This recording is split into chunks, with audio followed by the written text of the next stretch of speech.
The Bible in a year reading from the English Standard Version for March 14th is Deuteronomy chapters 23, 24, 25, and Mark chapter 14 verses 51 through 72.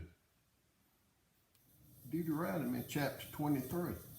No one whose testicles are crushed or whose male organ is cut off shall enter the assembly of the Lord. No one born of a forbidden union may enter the assembly of the Lord. Even to the 10th generation, none of his descendants may enter the assembly of the Lord. No Ammonite or Moabite may enter the assembly of the Lord. Even to the 10th generation, none of them may enter the assembly of the Lord forever, because they did not meet you with bread and with water on the way when you came out of Egypt, and because they hired against you Balaam, the son of Beor, from Pethor of Mesopotamia to curse you. But the Lord your God would not listen to Balaam. Instead, the Lord your God turned the curse into a blessing for you, because the Lord your God loved you. You shall not seek their peace or their prosperity all your days forever. You shall not abhor an Edomite, for he is your brother. You shall not abhor an Egyptian, because you were a sojourner in his land. Children born to them in the 3rd generation may enter the assembly of the Lord. When you are encamped against your enemies, then you shall keep yourself from every evil thing. If any man among you becomes unclean because of a nocturnal omission, then he shall go outside the camp. He shall not come inside the camp. But when evening comes, he shall bathe himself in water, and as the sun sets, he may come inside the camp. You shall have a place outside the camp, and you shall go out to it. And you shall have a trowel with your tools, and when you sit down outside, you shall dig a hole with it and turn back and cover up your excrement.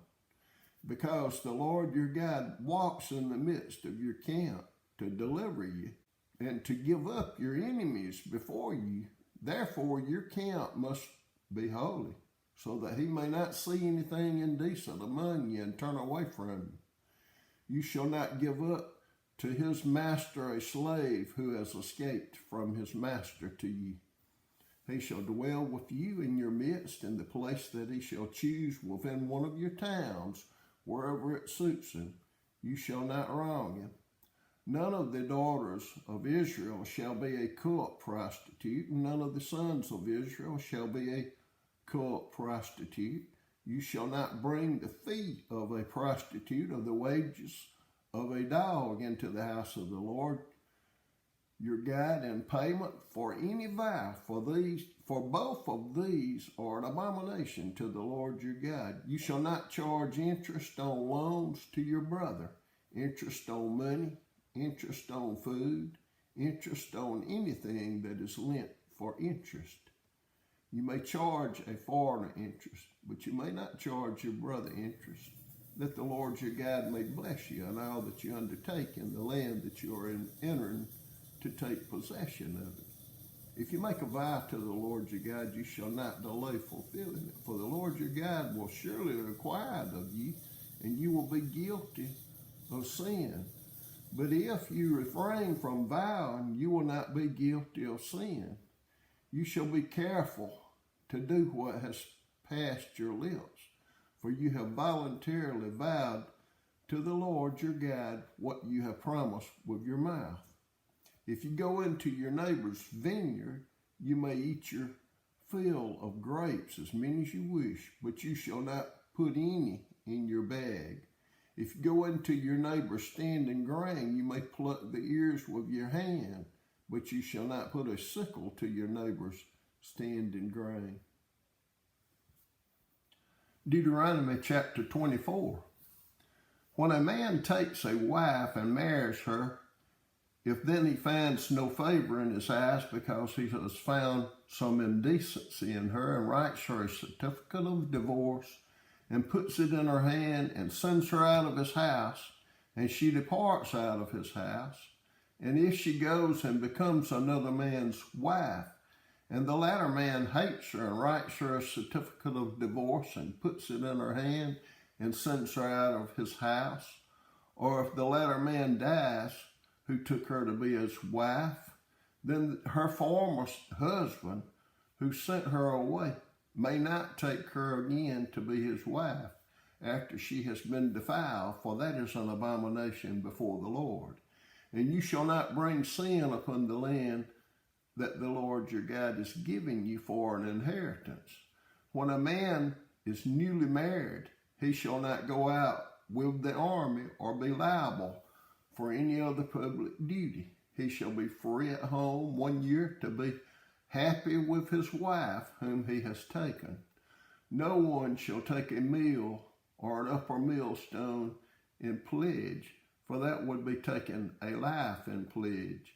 If a man is found stealing one of his brothers of the people of Israel, and if he treats him as a slave or sells him, then that thief shall die.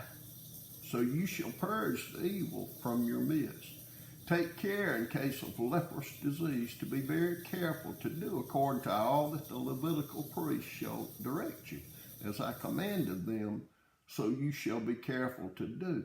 Remember what the Lord your God did to Miriam on the way as you come out of Egypt. When you make your neighbor a loan of any sort, you shall not go into his house to collect his pledge. You shall stand outside, and the man to whom you make the loan shall bring the pledge out to you. And if he is a poor man, you shall not sleep in his pledge. You shall restore to him the pledge as the sun sets, that he may sleep in his cloak and bless you, and it shall be righteousness for you before the Lord your God.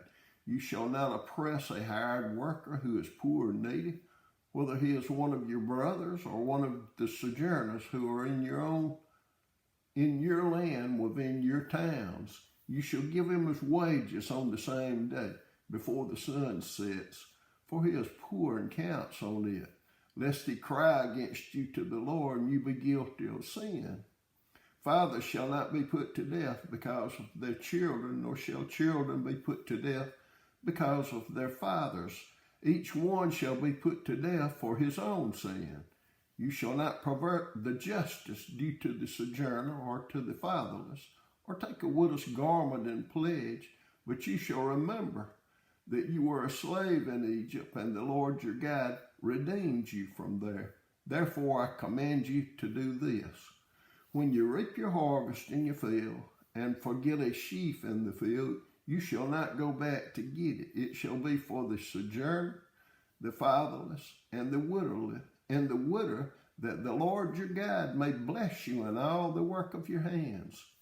When you beat your olive trees, you shall not go over them again. It shall be for the sojourner, the fatherless, and the widow. When you gather the grapes of your vineyard, you shall not strip it afterward. It shall be for the sojourner, the fatherless, and the widow. You shall remember that you were a slave in the land of Egypt. Therefore I command you to do this. Deuteronomy chapter 25. If there's a dispute between men and they come into court, the judges decide between them, acquitting the innocent and condemning the guilty. Then if the guilty man deserves to be beaten, the judge shall cause him to lie down and be beaten in his presence with a number of stripes in proportion to his offense. 40 stripes may be given him, but not more, lest if one should go on to beat him with more stripes than these, your brother be degraded in your sight. You shall not muzzle an ox when it is treading out the grain. If brothers dwell together, and one of them dies and has no son, the wife of the dead man shall not be married outside the family to a stranger. Her husband's brother shall go in to her and take her as his wife and perform the duty of a husband's brother to her. And the first son whom she bears shall succeed to the name of his dead brother. that his name may not be blotted out of Israel. And if the man does not wish to take his brother's wife, then his brother's wife shall go up to the gate to the elders and say, my husband's brother refuses to perpetuate his brother's name in Israel. He will not perform the duty of a husband's brother to me.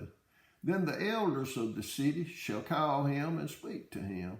And if he persists, saying, I do not wish to take her, then his brother's wife shall go up to him in the presence of the elders and pull his sandal off his foot and spit in his face. And she shall answer and say, so shall it be done to the man who does not build up his brother's house. And the name of his house shall be called in Israel, the house of him who had his sandal pulled off. When the men fight with one another, and the wife of the one draws near to rescue her husband from the hand of him who has beaten him, and puts out her hand and seizes him by the private parts, then you shall cut off her hand. Your eye shall have no pity. You shall not have in your bag 2 cans of weights, a large and a small. You shall not have in your house 2 cans of measures, a large and a small. A full and fair weight you shall have, a full and fair measure you shall have, that your days may be long in the land that the Lord your God is giving you. For all who do such things, all who act dishonestly, are an abomination to the Lord your God. Remember what Amalek did to you on the way as you came out of Egypt. How he attacked you on the way when you were faint and weary, and cut off your tail, those who were lagging behind you, and he did not fear God. Therefore, when the Lord your God has given you rest from all your enemies around you in the land that the Lord your God is giving you for an inheritance to possess, you shall blot out the memory of Amalek from under heaven. You shall not forget. Mark chapter 14, verses 51 through 72. And a young man followed him with nothing but a linen cloth about his body, and they seized him. But he left the linen cloth and ran away naked. And they led Jesus to the high priest, and all the chief priests and the elders and the scribes came together. And Peter had followed him at a distance, right into the courtyard of the high priest. And he was sitting with the guards and warming himself at the fire. Now the chief priests and the whole council were seeking testimony against Jesus to put him to death, but they found none. For many bore false witness against him, but their testimony did not agree. And some stood up and bore false witness against him, saying, we heard him say, I will destroy this temple that is made with hands, and in 3 days I will build another, not made with hands. Yet even about this their testimony did not agree. And the high priest stood up in the midst and asked Jesus, have you no answer to make? What is it that these men testify against you? But he remained silent and made no answer. Again the high priest asked him, are you the Christ, the Son of the Blessed? And Jesus said, I am, and you will see the Son of Man seated at the right hand of power and coming with the clouds of heaven. And the high priest tore his garments and said, what further witnesses do we need? You have heard his blasphemy. What is your decision? And they all condemned him as deserving death. And some began to spit on him and to cover his face and to strike him, saying to him, prophesy. And the guards received him with blows.